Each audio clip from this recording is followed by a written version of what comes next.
मेरा सब प्रदेशवासियों से ये निवेदन है कि जल्दी से जल्दी अपना वोट डाल करके और काम करने वाले जो लोग हैं, हमारे व्यापारी भाई हैं, हमारे काम करने वाले सब लोग हैं, वो वोट डालने के बाद ही अपने काम पर जाए।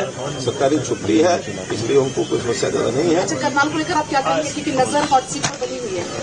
देखिए, करनाल सीट बहुत अच्छी कंफर्टेबल सीट है। लगातार मैं आज यहाँ का 3 चुनाव तो स्वयं में लड़ा हूँ, 2 विधानसभा के, 1 लोकसभा का, और आज हमारे साथी जगमोहन आनंद यहाँ से चुनाव लड़ रहे हैं। और मैं जहाँ तक करनाल की स्थिति है, करनाल क्या बल्कि पूरी लोकसभा की, हम 9 की 9 विधानसभा की सीटें जीतेंगे ऐसा।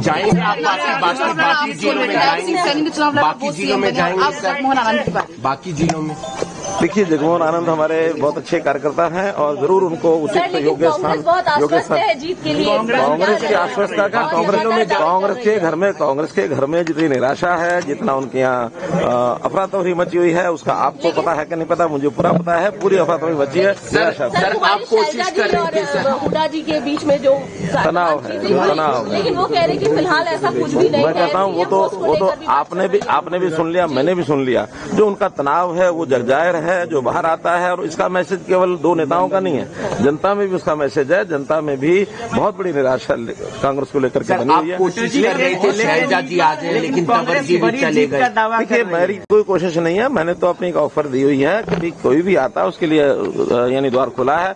और भाई, जहां तक अशोक तंवर का विषय है, अब ये आयाराम गयाराम की जो लोकोक्ति है, वो उन्होंने हालांकि बहुत समय से रुकी हुई थी, उन्होंने इसको फिर उजागर किया है। और ये जो कुछ किया है, इसके पीछे की कहानी क्या है, अनुमान लगाए जा सकते हैं, कुछ निश्चित नहीं कहा जा सकता। दोपहर को 12:30 बजे भारतीय जनता पार्टी की सभा में संबोधित कर रहे हैं और 1:30 बजे 1:45 बजे जाके मंच पर चढ़ जाते हैं कांग्रेस की। जरूर कुछ न कुछ खिचड़ी पकी है, जब पता लगेगा आपको मामा भाई का प्यार। बहुत कहानियां गढ़ी जा रही हैं इस बार के चुनाव में, बहुत जैसे आपने कहा ये कहानी है, इस तरह की बहुत कहानियां गढ़ी गई हैं इस बार, उसको कैसे देखिए? अब ये कहानियां गढ़ने की स्वतंत्रता सबको है, चाहे वो जनता हो, चाहे नेता हो, चाहे मीडिया हो, सब गढ़ते हैं। और ये कोई नई बात नहीं है। हाँ, जनता के मन में क्या है ये बात सब जानते हैं, आप जानते हैं, हम जानते हैं, जनता भी जानती है।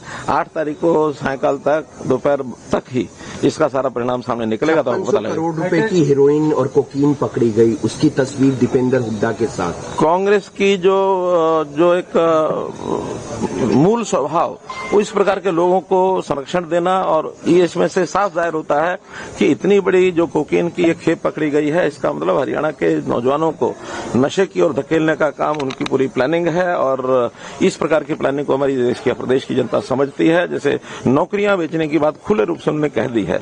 हम तो बिना पर्ची बिना खर्चे की अपनी बात लगातार कह रहे हैं, आगे भी रहेगी।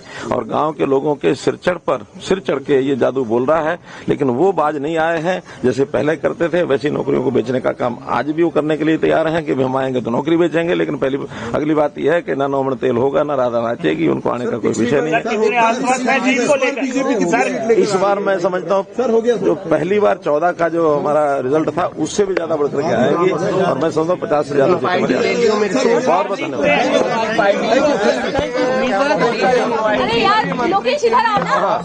हरियाणा के अंदर पार्टी नहीं, उम्मीदवार बहुत सारे मुख्यमंत्री पद। देखिए, लोकतंत्र में कोई भी क्लेम कर सकता है, कोई दिक्कत नहीं है। लेकिन भारतीय जनता पार्टी ने निश्चित किया कि हमारा जो चुनाव है, हमारे जो वर्तमान मुख्यमंत्री है नायब सिंह जी सैनी, उनके नेतृत्व में लड़ा जा रहा है। कांग्रेस की हालत खराब है। आपने मेंबर पार्लियामेंट के पद पे